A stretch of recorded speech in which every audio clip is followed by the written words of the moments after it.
Okay, welcome back. My guest is Mukhtar Mohammed, International Finance and Economics Analyst, and we've been looking at the situation of Nigeria's rising debt profile. It's always been high, and it's even rising. And by the time we get to, into a new administration, there might be a number of other financial shocks. But from the concept of subsidy, fuel subsidy will be removed, maybe it's slowing down a bit to we'll look at it and do what is right. I think that's where we are at now.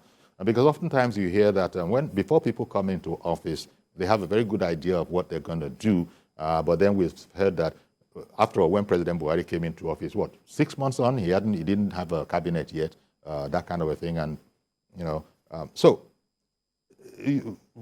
let me spend a bit of time on the other concept of a little dodge.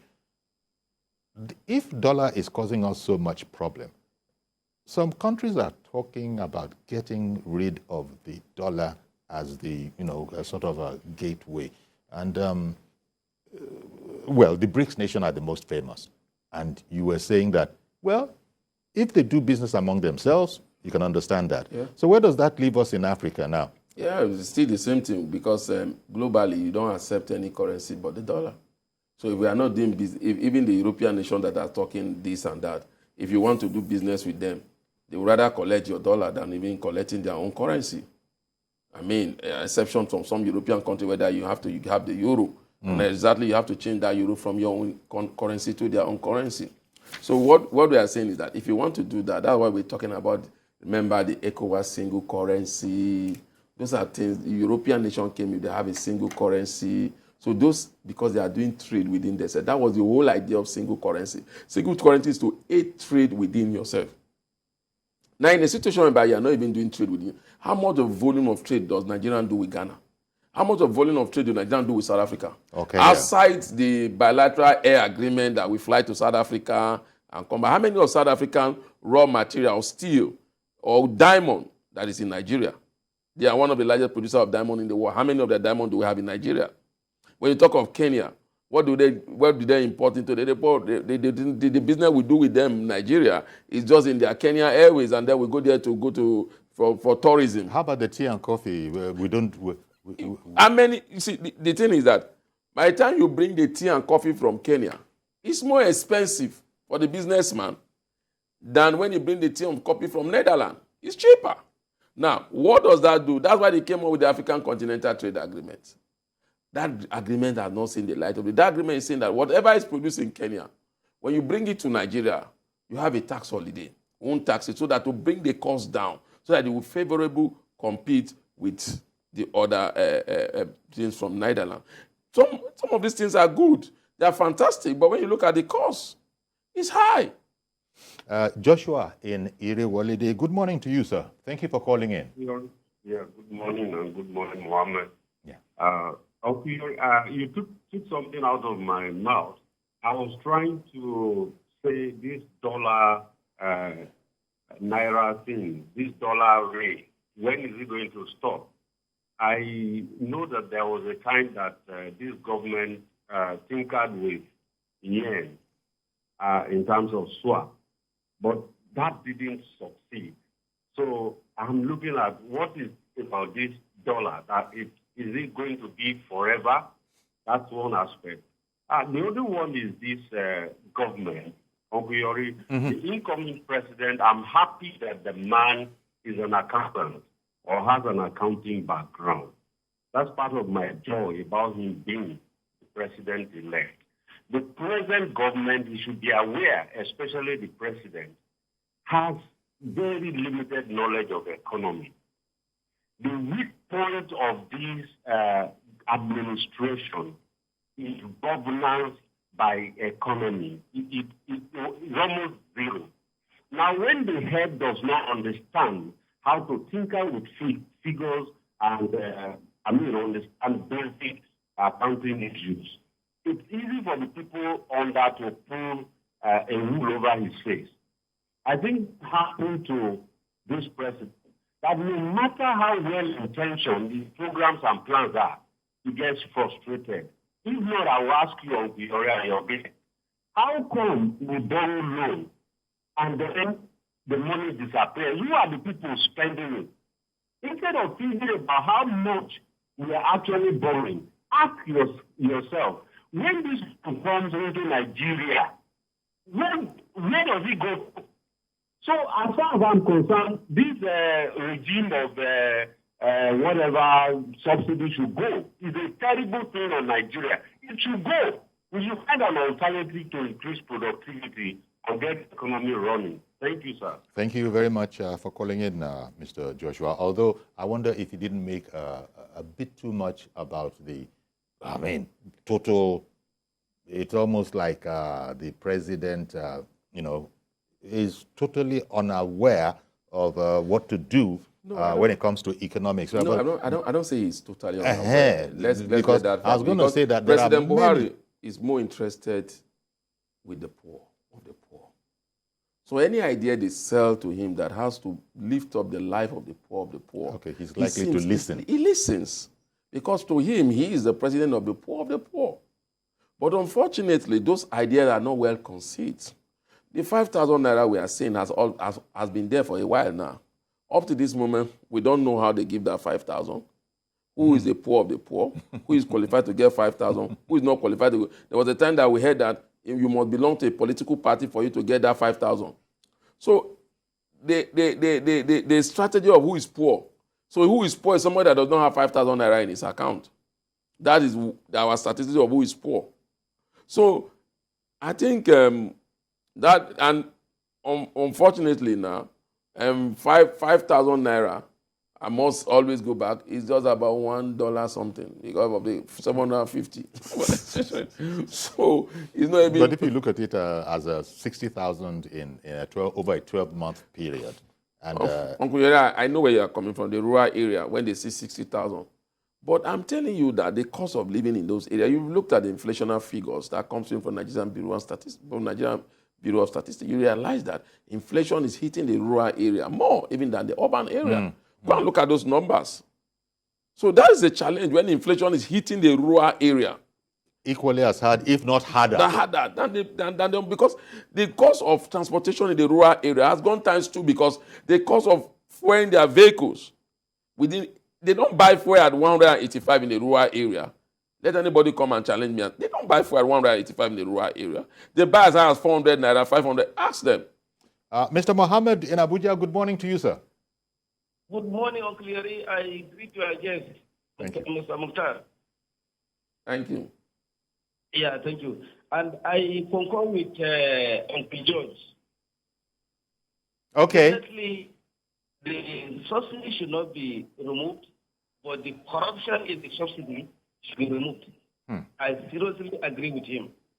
And but our fight with corruption has been it's been a long, continuous fight.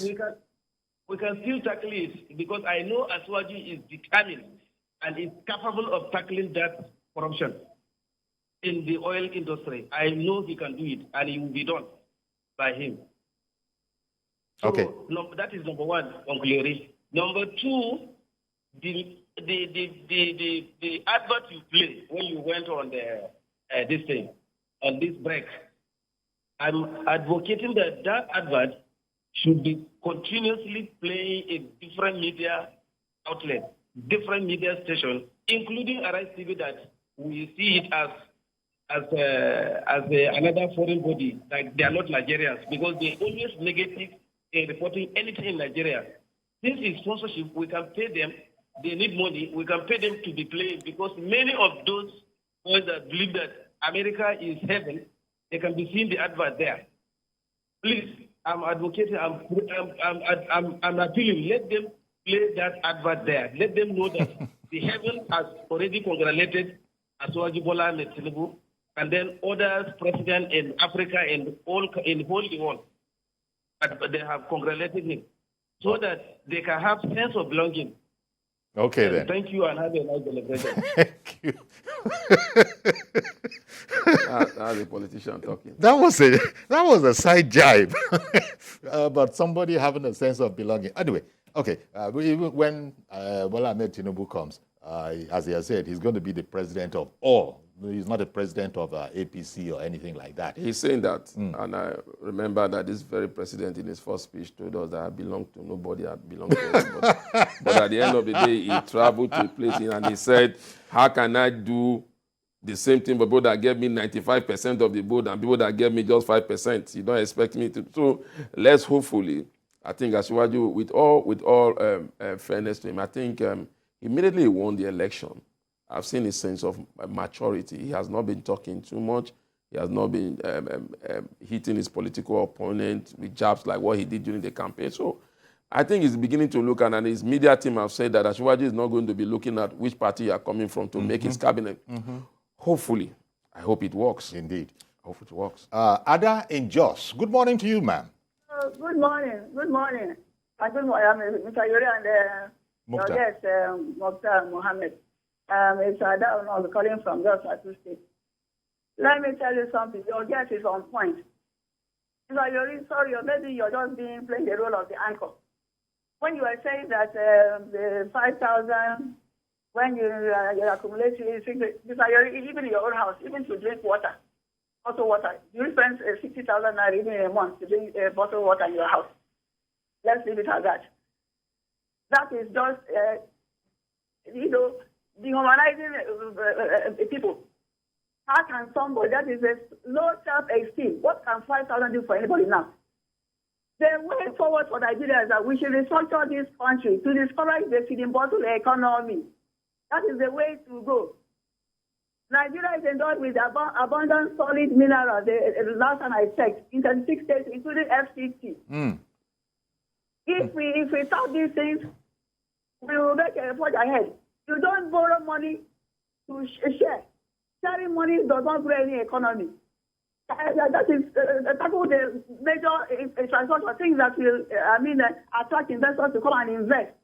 And then fiscal federalism, otherwise known as restructuring, will take care of those things. That is the first thing the incoming, the president should do. The president-elect should do. And I know that's what he can do it. That is the first thing to do. No matter what, if you don't do that, nobody can fix it. It's not Nigeria is not Lagos. Unless you have a structure on ground, we have a structural deficit. We correct the structure. That is when Asiwaju can perform magic.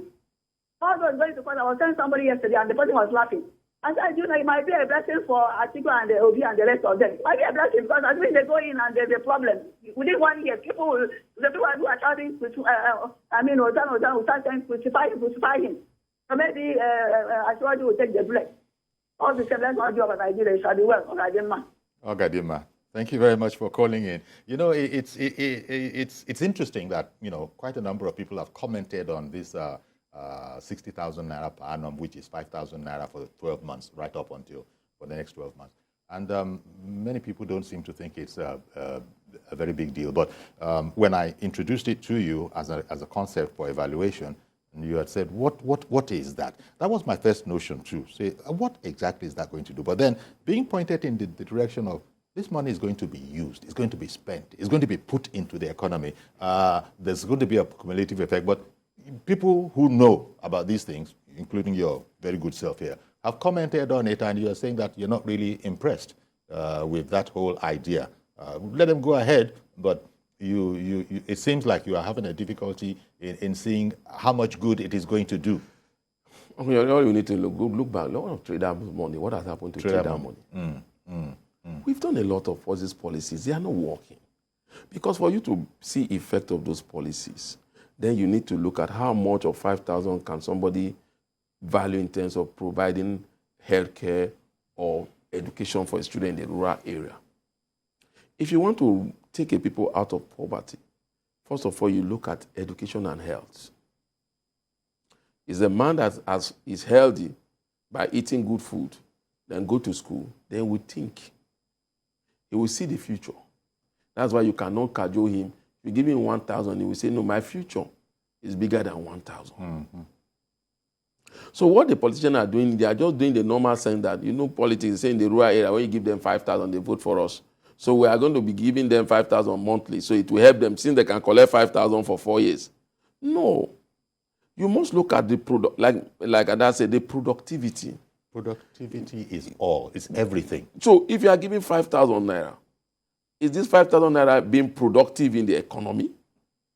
How productive is 5,000 naira to add to the economy? How much of 5,000 naira goods can that woman go to buy in the market, remember transportation, coming back to sell it on the road?